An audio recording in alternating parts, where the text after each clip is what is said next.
I rise to move the motion for consideration of the Waqf Amendment Bill 2025 and Mussalman Waqf Repeal Bill 2024.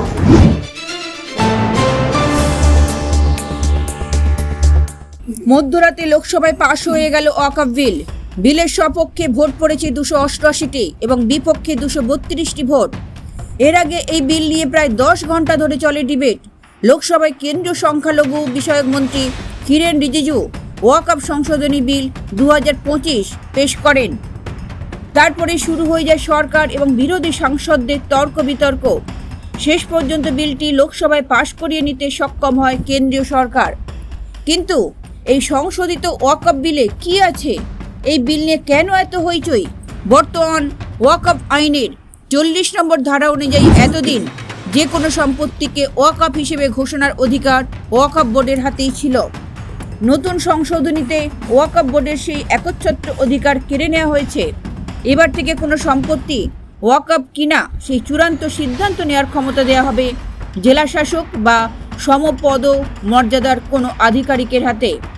বর্তমানে যে আইন রয়েছে তাতে ওয়াকফের দখল করা জমি বা সম্পত্তিতে কোনোভাবেই পর্যালোচনা করার সুযোগ থাকে না।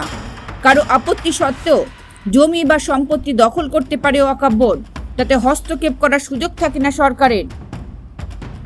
নতুন বিলে সেই বন্দোবস্ত করা হয়েছে। আর মূল আপত্তিটা এখানেই।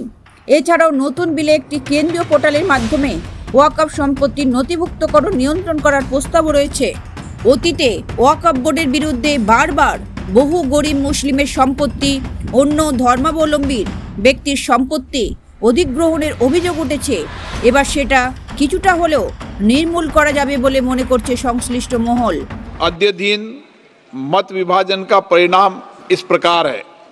पक्ष में 288, विपक्ष में 232। प्रस्ताव स्वीकृत हुआ और विधेयक यथा संशोधित पारित हुआ।